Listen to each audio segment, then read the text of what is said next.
19 counts ng cyber libel case ang isinampa ni Bossing Vic Soto sa direktor na si Daryl Yap.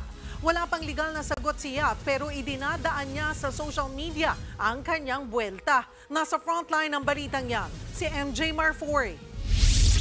Kasi marami nagtatanong sa akin kung anong reaction ko. Isa ka na doon. A lot of people have been asking me, what's your reaction? Ito na po yun.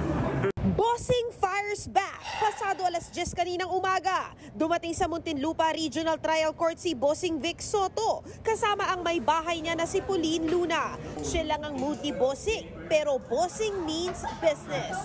19 counts ng cyber libel ang inihain ng kampo ni Vic Soto. At humihingi rin sila ng 20 million pesos worth in moral damages at 15 million pesos in exemplary damages sa direktor na si Daryl Yap. Kaugnayan sa manisyosong teaser sa pelikula nito na nag-uugnay kay Bossing Vic sa namayapang aktres na si Pepsi Paloma. Naman akong pinipersonal. But I'm just against irresponsible people, lalo na sa social media. Kaya nga ako, hindi ako sumasagot in any social media o sa television o sa ano. I think this is the right venue. Hindi rin daw siya natanong o nakuhanan ng side ni Daryl nang gawin ang nasabing pelikula. Walang kumonsulta, walang nagpaalam, so walang consent. Full support naman si Poleng at buong pamilya Soto laban sa paninira na ginagawa kay Bossing. All throughout. All the way. No questions asked.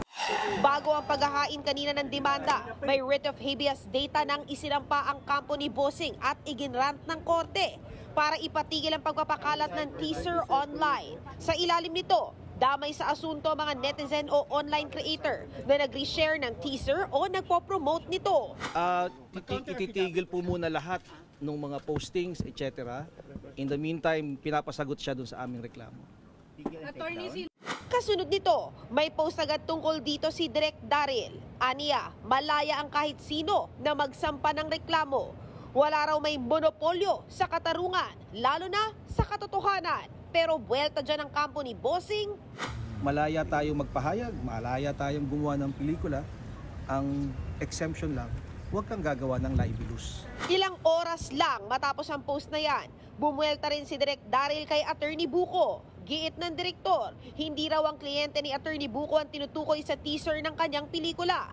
Pero sa kontrobersyal na teaser, diretsahang nabanggit ang pangalang Vic Soto. Sa huli, mensahe lang ni Bossing kay Daryl Yap. Wala naman. Happy New Year. Nagbabalita mula sa Frontline, MJ Marfori, News 5. Mga kapatid, Cheryl Cosim po, huwag maging huli at maging una sa lahat sa balitaan. Para sa tuloy-tuloy na talakayan sa Frontline, mag-follow at mag-subscribe sa social media pages ng News 5.